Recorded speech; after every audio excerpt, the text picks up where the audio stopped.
Assignment 7, Ministry of Human Resource Development, Pandit Madan Mohan Malviya, National Mission on Teacher and Training, Ramanujan College, university of Delhi के तहत यह मेरा 7वें number का assignment है और 7 assignment मेरे विषय से संबंधित है।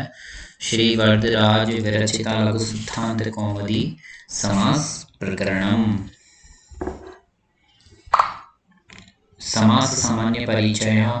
समास शब्दार्थ सम उपसर्ग पूर्वकात् असुषेपणे इत्यस्मात् धातो घ प्रत्यय विधानेन समास शब्द निष्पद्यते। अर्थात समास जो शब्द है सम उपसर्ग पूर्वक अशु शेपणार्थक जो अस धातु है इसमें घ प्रत्यय लगने से समास शब्द बना है। समस्नम समास इति समासस्य व्युत्पत्तौ समस्नम इति पदस्य अर्थः अस्ति संक्षिप्तीकरणम्। अर्थात समास शब्द की जो व्युत्पत्ति है वो समस्नम समास है और इसका अर्थ है संक्षिप्तीकरण। अर्थात संक्षिप्तीकरणं च एतत् पदयोः पदानां वा एक पद रूपे परिवर्तनम। अर्थात संक्षिप्तीकरण को ही हम समास कहते हैं। अर्थात दो या दो से अधिक विभक्तियों का यदि लोप हो जाता है तो वहाँ पर एक वाक्य में दो या दो से अधिक विभक्तियों का लोप हो जाता है तो वह संक्षिप्तीकरण रूप समास कहलाता है। यथा राज्ञ पुरुषः अत्र द्वे पदे राज्ञः पुरुषः च इति षष्ठी समासे कृते एतयोः द्वयोः पदयोः स्थाने राजपुरुषः इति एकम् एव पदं निष्पन्नं भवति। संक्षिप्तीकरणेन अर्थस्य परिवर्तनं न भवति। समासस्य उपयोगः संक्षिप्तीकरणार्थम् एव येन अनेकेषां पदानां यः अर्थः तस्य ज्ञानम् एकपदेन एव भवेत्। अनेकेषु पदेषु विभक्ति संयोजना अपेक्षया एक पदे एव विभक्ति संयोजनेन लाघवं भवति। अर्थात यहाँ पर राजपुरुष जो शब्द है यहाँ पर षष्ठी विभक्ति का प्रयोग किया गया है। राज्ञ पुरुषः, राजपुरुष जो उदाहरण है इसका राज्ञ पुरुष है, इसमें दो विभक्तियों का प्रयोग किया गया है। इस तरह से इस शब्द में यहाँ पर हमें समास देखने को मिलता है। समासः तत्र आदौ केवल समास है। यह जो प्रकरण है वह लघु सिद्धांत कौमुदी के अनुसार आता है। लघु सिद्धांत कौमुदी में पहला जो समास है वह केवल समास है। समास है पंचधा। तत्र समस्नम समास है अर्थात संक्षिप्तीकरण को समास कहते हैं। समस्नम समास है। स च विशेष संज्ञा विनिर्मुक्त केवल समास स प्रथम है। विशेष संज्ञा विनिर्मुक्त जो समास होता है वह प्रथम केवल समास है और ये पहला समास है। प्रायेण पूर्व पदार्थ प्रधानो अव्ययीभावो द्वितीय। जिस समास में प्राय पूर्व पद प्रधान होता है वह अव्ययी समास है और यह द्वितीय समास है। प्रायेण उत्तर पदार्थ प्रधान तत्पुरुष तृतीय। प्राय जिसमें उत्तर पद प्रधान होता है वह तत्पुरुष समास है और ये तृतीय समास है अर्थात तीसरे नंबर का समास है। तत्पुरुष भेद कर्मधार्य, तत्पुरुष का जो भेद है वह कर्मधार्य है और कर्मधार्य यह भेदो दिगु, कर्मधार्य का जो भेद है वह दिगु है। प्रायेण अन्य पदार्थ प्रधानो बहुव्रीश्च चतुर्थ है अर्थात प्राय अन्य पद जिसमें प्रधान होता है वह बहुव्री समास है और वह बहुव्री समास है। प्रायेण उभय पद प्रधानो द्वंद्व पंचम है। प्राय जिसमें उभय पद प्रधान होते हैं अर्थात जिस समास में दोनों पद प्रधान होते हैं, जिस समास में दोनों पद प्रधान होते हैं वह समास द्वंद्व समास कहलाता है और ये 5वें नंबर का हमारा समास है। समास पंचधा की प्रथम केवल समास है। प्रथम अव्ययीभाव है, द्वितीय तत्पुरुष, तृतीय तत्पुरुष भेद कर्मधार्य और कर्मधार्य यह भेदो देहु, बहुव्री चतुर्थ और द्वंद्व द्वंद्व पंचमः। इस तरह से लघु सिद्धांत कौमुदी में 5 प्रकार के समासों का वर्णन किया गया है। अथ केवल समास है, यहाँ से हमारा केवल समास प्रारंभ होता है। इसका प्रथम सूत्र समर्थ पद विधि। समर्थ पद विधि, पद संबंधी जो विधि होती है वह समर्थ पदों की होती है। और ये जो सूत्र है वह परिभाषा सूत्रम अर्थात परिभाषा सूत्र, परिभाषा सूत्र में इसको परिभाषित किया गया है।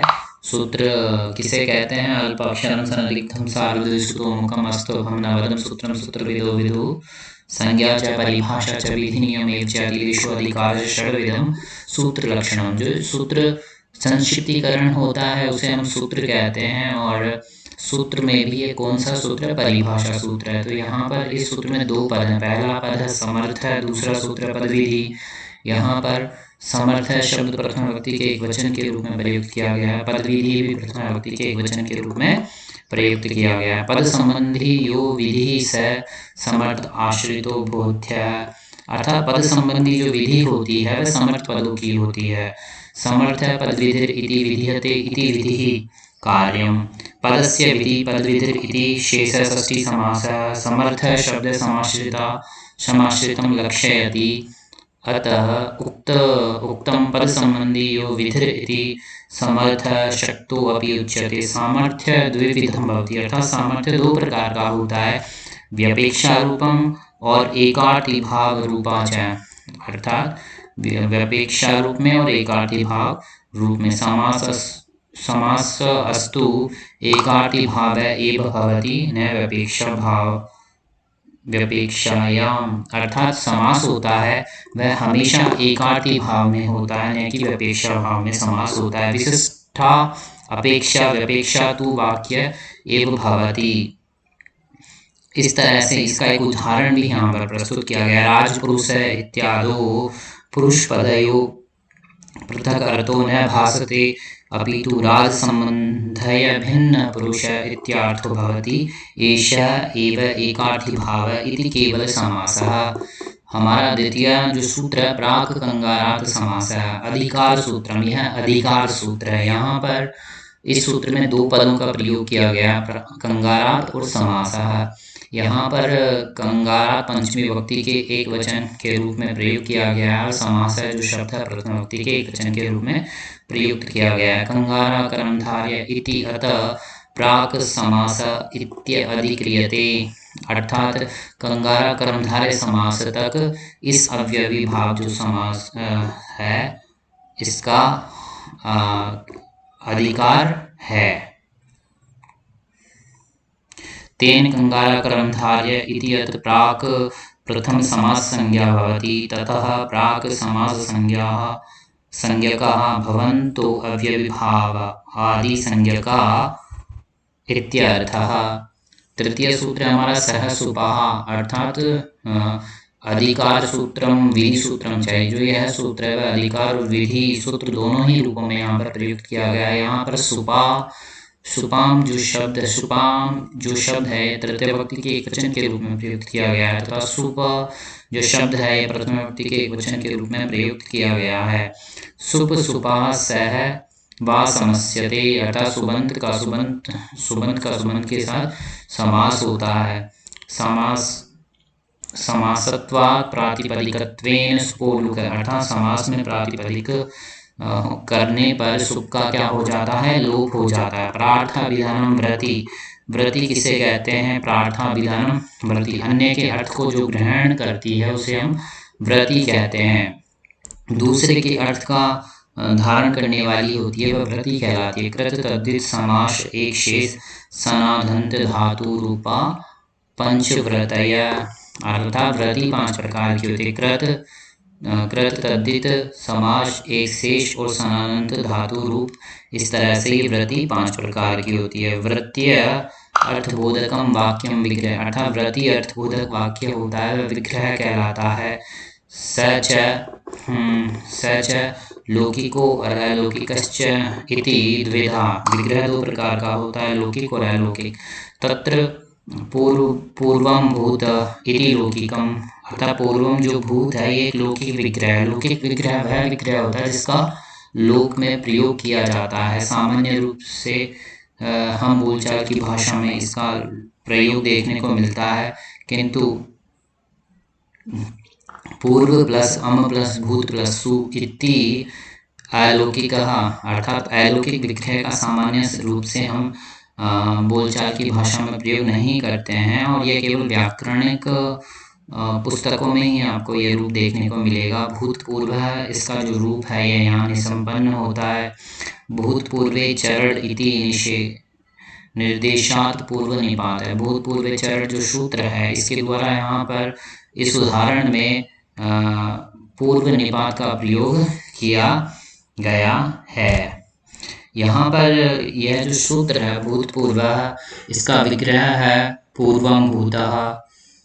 इसका लौकिक विग्रह क्या हुआ? पूर्वम भूत। लौकिक विग्रह हुआ पूर्वम भूत, पूर्व प्लस अम प्लस भूत प्लस सु। इसका विग्रह हुआ सह सुपा सूत्र से। यहाँ पर पूर्व शब्द से भूत शब्देन समास करते हैं हम यहाँ पर, तथा कृत तद्धित समासाश्च सूत्र के द्वारा समासस्य प्रातिपदिक संज्ञा कृते, अर्थात समास की हम यहाँ प्रातिपदिक संज्ञा करते हैं। तत्पश्चात सुपो धातु प्रातिपदिकयो इति सूत्रेण प्रातिपदिका अव्यस्य सुप्लु। यहाँ पर हम प्रातिपदिक जो सु और जो पूर्व का अम और भूत का जो सु है इसका उपयुक्त सूत्र से हम लोप करते हैं। तत्पश्चात भूतपूर्वे चरट इति सूत्रेण भूतपूर्व इति निर्देशात भूत शब्दस्य पूर्व निपात है। यहाँ पर भूतपूर्व इसका हम पूर्व निपात में प्रयोग करते हैं। इसके पश्चात भूतपूर्व प्लस सु सवोज समोच षष्ठाभ्याम विस्नेभ्याम भी जो सूत्र है इसके द्वारा प्रथमा विभक्तो एक वचन में सु आदि प्रत्यय की हम यहाँ पर का प्रयोग सु आदि प्रत्ययों का प्रयोग करते हैं। तो भूतपूर्व प्लस सु यहाँ पर प्रयोग किया गया। अब यहाँ पर सु का जो प्रयोग किया गया है यहाँ उकार विद्यमान है। उपति से अनुनासिक सूत्र से यहाँ इत संज्ञा करते हैं, तस्य लोपो से लोप हो जाता है। सजुसो रू के द्वारा यहाँ पर सकार के स्थान पर रुकार आदेश करते हैं। पदान्तस्य स अस्य ऋत्वम सकुरु आदेश होकर भूतपूर्व बना, तथा रकार को खरवसानी विसर्जनीय सूत्र से रेफस्य विसर्ग अर्थात रकार को स्थान पर विसर्ग आदेश करते हैं तो क्या बनता है? भूतपूर्व इति सिद्धम। इस प्रकार से हमारा जो ये भूतपूर्व जो शब्द है यह क्या होता है? सिद्ध होता है। हमारा ये भूतपूर्व जो शब्द है यह क्या होता है? हमारा सिद्ध होता है। इसके पश्चात नेक्स्ट सूत्र है इवेन समासो विभक्ति लोपश्च। ये वार्तिक सूत्र है। वार्तिक सूत्र किसे कहते हैं? तो इसकी परिभाषा है उक्त अनुक्तनाम चिंता यत्र प्रवर्तते तम ग्रंथम वार्तिकम प्राहु वार्तिक्या मनीषिणः। अर्थात कही गई बात और न कही गई बात का जहाँ पर चिंतन किया गया है उन सूत्रों को हम वार्तिक सूत्र कहते हैं, और ये महर्षि कात्यायन के द्वारा प्रणीत सूत्र हैं। इवेन जो शब्द है यह तृतीय व्यक्ति के एक वचन के रूप में प्रयुक्त किया गया है। समासः प्रथम व्यक्ति के एक वचन के रूप में है, और विभक्ति लोपः प्रथम व्यक्ति के एक वचन के रूप में प्रयुक्त किया गया है। इस सूत्र का उदाहरण वागर्थो इव वागर्थाविव। रघुवंश का जो प्रथम श्लोक है वागर्थाविव संप्रतो वागर्था प्रतिपतये जगत पितरो वंदे पार्वती परमेश्वर, जो ये मंगलाचरण है इसमें वागर्थाविव शब्द का प्रयोग किया गया है। इव इति अव्ययेन सुबन्तं समस्यते विभक्तिश्च लोपो न स्यात् इत्यर्थे यथा वागर्थाविव। यहाँ पर विभक्ति का लोप नहीं करते हैं हम, और क्या रूप निसंपन्न होता है? वागर्था विव रूप बनता है। यह इस उदाहरण की सिद्धि है। हम सिद्धि देखते हैं वागर्था विव अर्थात वाणी और अर्थ के समान। वाणी और अर्थ के समान कौन है? भगवान शिव है और माता पार्वती है जो हमेशा साथ रहते हैं। जिस प्रकार वाणी और अर्थ हमेशा मिले हुए रहते हैं इसी प्रकार भगवान शिव में मिले हुए रहते हैं। भगवान शिव और माता पार्वती भी साथ साथ ही रहते हैं मिले हुए। इस तरह से इसका रघुवंश में आपको अर्थ देखने को मिलेगा। लौकिक विग्रह है वागर्थौ इव, अलौकिक विग्रह हुआ वागर्थ, ओ इव और सु। वागर्थ प्लस ओ प्लस इव प्लस सु इवेन समासो विभक्ति लोपस्य वार्तिक के द्वारा वागर्थ शब्द का इव के साथ हम क्या करते हैं, समास करते हैं। तत्पश्चात कृत तद्धित समासश्च, जो नेक्स्ट सूत्र है, इसे समास की प्रातिपदिक संज्ञा करते हैं। कौन से समास की? वागर्थ और इव की समास प्रातिपदिक संज्ञा होती है।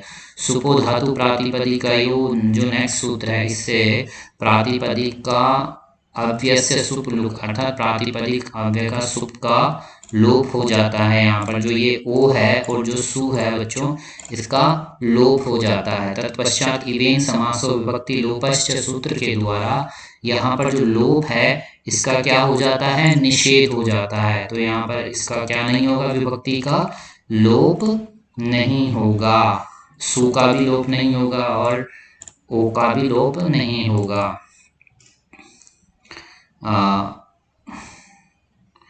यहाँ पर लोप ना होकर वागर्थ ओ धन इव, वागर्थ प्लस ओ प्लस इव नादीची सूत्र के द्वारा पूर्व सवर्ण को दीर्घ करते हैं। तत्पश्चात वागर्थ प्लस ओ प्लस इव में वृद्धि एची सूत्र के द्वारा वृद्धिर एकादेश प्राप्त होता है। वागर्थ प्लस आव प्लस इव एचोयवायावा सूत्र के द्वारा ओकार के स्थान पर यहाँ पर आव आदेश हो जाता है। वागर्थ प्लस विव प्लस सु सूत्र के द्वारा पुनः कृत तद्धित समास सूत्र के द्वारा यहाँ पर समास की प्रातिपदिक संज्ञा होती है और अव्यादा सुप सूत्र के द्वारा यहाँ पर सुकार का लोप हो जाता है। और क्या रूप सिद्ध हुआ, वागर्थो वागर्था विव इति रूपम सिद्धम। यहाँ पर इस तरह से वागर्थ विव जो रूप है वह हमारा सिद्ध होता है। एक देश विकृतम न्याय अन्यवत सूत्र के द्वारा हम यहाँ पर पुनः प्रातिपदिक परिभाषा के मतानुसार हम यहाँ पर पुनः प्रातिपदिक संज्ञा करते हैं। इस तरह से हमारा जो केवल जो समास है वह समाप्त होता है। इसके पश्चात नेक्स्ट समास है हमारा जो द्वितीय समास है लघु सिद्धांत कौमुदी में, अथ अव्ययी भाव समास है। अव्ययी भाव हमारा द्वितीय समास है। इसका पहला सूत्र है अव्ययी भाव अधिकार सूत्रम अव्ययी भाव प्रथम विभक्ति के एकवचन के रूप में प्रयुक्त किया गया है। अधिकारो अयम प्राक तत्पुरुषात्, अर्थात अव्ययी भाव जो समास है इसका तत्पुरुष समास तक क्या है, अधिकार है। यह तत्पुरुष जो समास है यह पाणिनि के अष्टाध्याय के द्वितीय अध्याय के प्रथम पाद का 22वां सूत्र है। तो अव्ययी भाव समास का तत्पुरुष समास अर्थात 22 पाणिनि के अष्टाध्याय के द्वितीय अध्याय के प्रथम पाद के और 22वें सूत्र तक इस सूत्र का क्या है, अधिकार है। पाणिनीय सूत्रेषु इदम अधिकार सूत्रम, पाणिनीय सूत्रों में अव्ययी भाव समास अव्ययी भाव जो सूत्र है एक अधिकार सूत्र है और संज्ञा अधिकारो है, ये संज्ञा अधिकार सूत्र के रूप में प्रयुक्त किया गया है। अस्मिन् सूत्रे अव्ययी भाव इति प्रथमे एक वचनांत पदम, यहाँ पर अव्ययी भाव जो शब्द है यह प्रथम विभक्ति के एक वचन के रूप में प्रयुक्त किया गया है। तत्पुरुष इत्यस्मात् सूत्रात् प्राक् अव्ययी भाव इति पदम अधिक्रियते, अर्थात तत्पुरुष समास तक इस अव्ययी भाव जो समास है इसका क्या है, अधिकार है, ऐसा यह सूत्र कहता है। अर्थात एतस्मात् सूत्रात् उत्तरं तत्पुरुषः इत्यस्मात् सूत्रात् प्राक् विद्यमानेषु सूत्रेषु अव्ययी भाव इति पदम् अनुवर्तते व्याप्नोति प्रतिसूत्रम् उपतिष्ठते इति भावः। ततश्च तेन सूत्रेण विहितस्य समासस्य विभाव संज्ञा भवति, अतः अयं संज्ञा अधिकारः।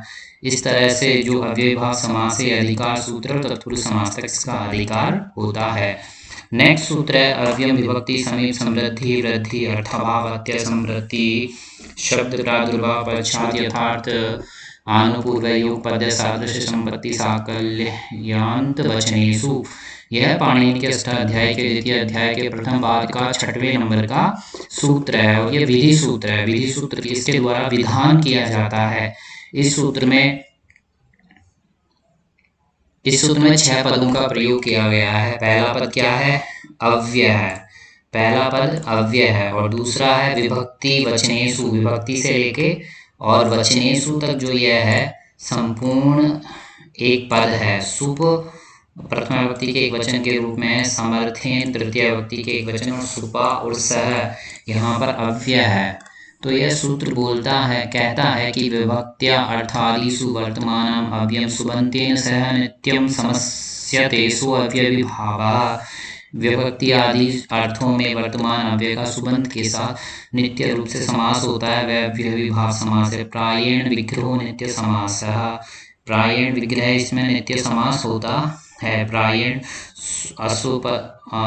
प्रायेण अश्व विग्रहो वा विभक्तौ हरि प्लस नि अधि इति स्थिते विभक्त्या अर्थादिषु वर्तमानम अव्ययम सुबन्तेन सह नित्य समासः। अर्थात विभक्ति आदि जो 16 अर्थ होते हैं उसमें अव्ययविभाव समास का प्रयोग, इन 16 अर्थों में अव्ययविभाव समास का प्रयोग किया जाता है। इदम विधि सूत्रम, यह विधि सूत्र है। अनेन सूत्रेण अव्ययविभाव समासः विधीयते, यह जो सूत्र है इससे अव्ययविभाव समास का विधान होता है। अस्मिन् सूत्रे पदद्वयं विद्यते, तत्र अव्ययम् इति प्रथम एक वचनांत पदम विभक्ति समीप समृद्धि वृद्धि अर्थभाव अत्य संप्रति शब्द प्रादुर्भाव पश्चात यथार्थ आनुपूर्वय उपपद सादृश संपत्ति साकल्यान्त वचनेषु इति सप्तमी बहुवचनांतम पदम। यह जो सूत्र है इसमें मूल रूप से मुख्य रूप से 2 ही पदों का प्रयोग किया गया है, किंतु जब हम अर्थ ग्रहण करते हैं तो इसमें अन्य शब्दों का भी ग्रहण होता है। वच धातु कर्मणि लुटी, वच शब्दों निसंपन्न है, इस तरह से यहाँ पर वचन शब्द का प्रयोग किया गया है।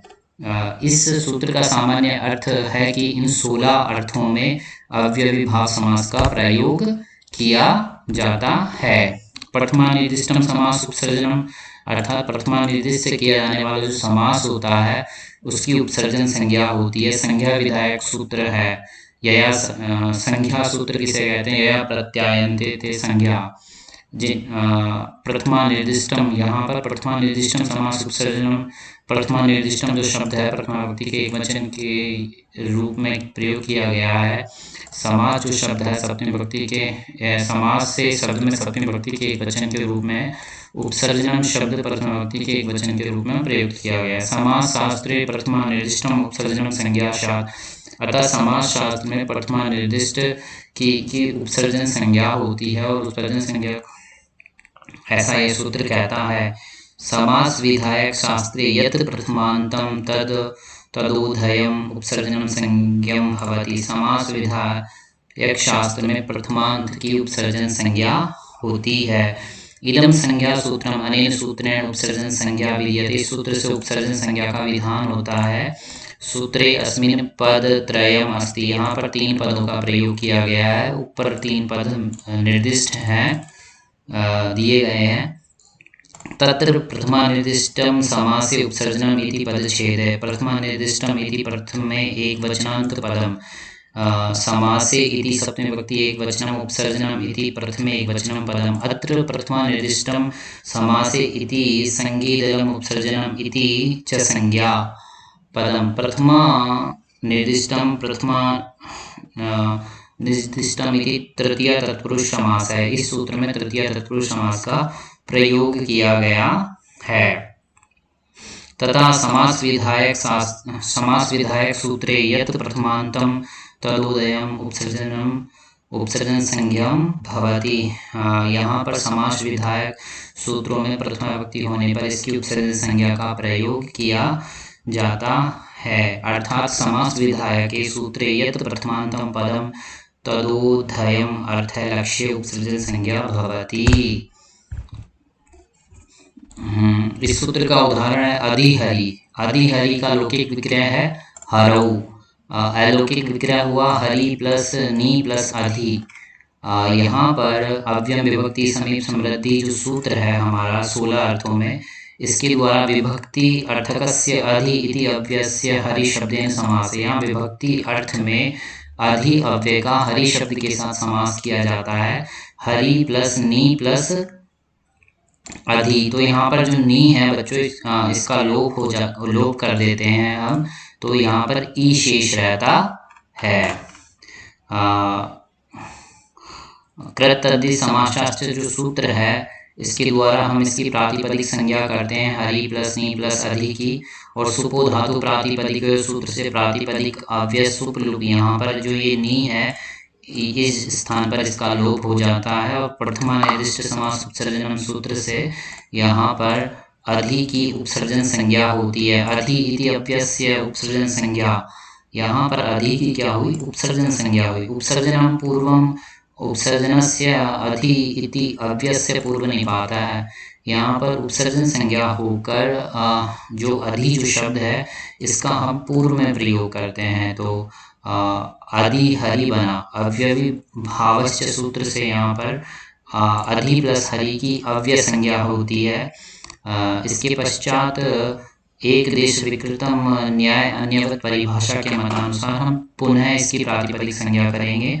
तो सवोज समोज षष्ठाभ्याम विष्णेभ्याम भी सूत्र के द्वारा सु आदि प्रत्ययों की उत्पत्ति होती है, तथा अधि और हरि यहाँ पर जो स है सु आदि की उत्पत्ति होती है, तो सु की उपदेश अनुनासिक के द्वारा इत संज्ञा करते हैं, और हलंत्यम सूत्र के द्वारा उसका उपदेश अनुनासिक सूत्र से उकार की संज्ञा करते हैं। तस्य लोपय के द्वारा उसका सु लोप करते हैं, और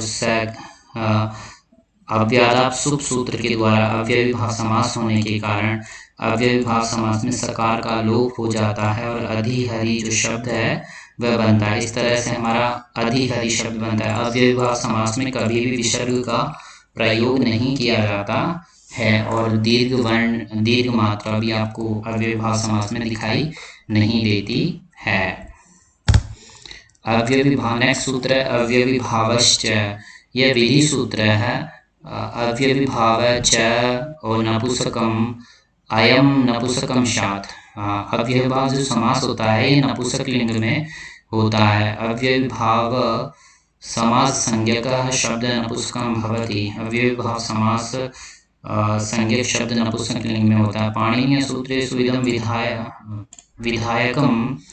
पाणिनीय सूत्रों में यह विधि सूत्र के रूप में प्रयुक्त किया गया है, इससे विधान किया जाता है। अनेन अव्यय विभाव समासस्य नपुंसकत्वं विधीयते। यहाँ से नपुंसक का विधान किया गया है। सूत्रमिदं पदद्वयम्। यहाँ पर दो सूत्रों का, इस सूत्र में दो पदों का प्रयोग किया गया है। यहाँ पर पहला पद है अत्र अव्यय विभाव च इति पदच्छेद है। यहाँ पर इसका पदच्छेद है अव्यय विभाव च। अव्यय विभाव इति प्रथमे एक वचनांत पदम के रूप में प्रयुक्त किया गया है, तथा च शब्द अव्यय के रूप में प्रयुक्त किया गया है। चकारेण स नपुंसकम इत्यस्मात् सूत्रात् नपुंसकम इति पद गृह्यते। यहाँ पर च जो शब्द है वह नपुंसक को ग्रहण करता है, एवं अव्यय विभाव समास संज्ञक शब्द नपुंसकम भवति इति सूत्रस्य। यहाँ पर अव्यय विभाव समास के द्वारा नपुंसक लिंग के अर्थ में प्रयुक्त किया गया है। और यहाँ पर अधिगोपा, इसका अधिगोपा है वह इसका उदाहरण है। तथा नेक्स्ट सूत्र है न अव्यय विभावाद तो हम तब पंचम्यः। यह विधि सूत्र के रूप में प्रयुक्त किया गया है। न इति अव्यय पदम, यह अव्यय पद के रूप में है। और अव्यय विभावा जो शब्द है पंचमी विभक्ति के एक वचन के रूप में प्रयुक्त किया गया है। अतः जो शब्द है यह भी पंचमी विभक्ति के एक वचन के रूप में, आम है ये प्रथम विभक्ति के एक वचन के रूप में प्रयुक्त किया गया है। तो यहाँ पर इति अव्यय पदम अव्यय के रूप में प्रयुक्त है। पंचम्यः शब्द षष्ठी विभक्ति के एक वचन के रूप में है, और सुप षष्ठी विभक्ति के एक वचन में है। लुक प्रथम विभक्ति का एक वचन है। यह सूत्र कहता है कि अत अदंताद अव्यय विभावात् सुपः न लुक तस्य पंचमी बिना अमादेश भवति। अर्थात यहाँ पर पंचमी को आम आदेश होता है, और यह विकल्प से अम आदेश यहाँ पर होता है। इसके पश्चात नेक्स्ट है तृतीया सप्तमयोर्बहुलम। तृतीया और सप्तमी से जो अम आदेश होता है वह बहुलता से अर्थात विकल्प से यह आदेश होता है। विकल्प से यह आदेश होता है। अदंतात् अव्ययीभावात् तृतीया सप्तमयोर्बहुलम भावशः। तृतीया और सप्तमी को जो आदेश होता है वह बहुलता से होता है। यहाँ पर दो दो रूप बनते हैं, अधिगोपम, अधिगोपेन, अधिगोपे वा। कृष्णस्य समीपम उपकृष्णम, कृष्णेन उपकृष्णेन, मद्राणां समृद्धि सुमद्रम, यवनानां वृद्धि दुर्यवनम, मक्षिकाणाम् अभावो निर्मक्षिकम, हिमस्य अत्यौ अतिहिमं, निद्रा संपत्ति न युज्यते इति अतिनिद्रं, हरिशब्दस्य प्रकाश इति हरिविष्णुः, पश्चात् अनुविष्णुः, योग्यता विप्सा पदार्थान् अतिवृत्ति सादृश्यानि यथार्थारूपस्य योग्य अनुरूपम अर्थम प्रत्यर्थम शक्ति अंतिक्रमे यथाशक्ति। इस तरह से यह अव्यय भाव समास के 16 अर्थों में प्रयुक्त उदाहरण है। यहाँ पर तृतीया विभक्ति और सप्तमी विभक्ति में विकल्प से दो रूप हमें देखने को मिलते हैं, उपकृष्णम, उपकृष्णेन, उपकृष्णम, उपकृष्णाभ्याम, उपकृष्णम और उपकृष्णे। इस तरह से तृतीया और सप्तमी में इस सूत्र में हमें दो रूप देखने को मिलते हैं। अधिगोपम जो शब्द है इसकी सिद्धि है लौकिक विग्रह है गोपी और अलौकिक विग्रह गोपा प्लस नी प्लस अधि।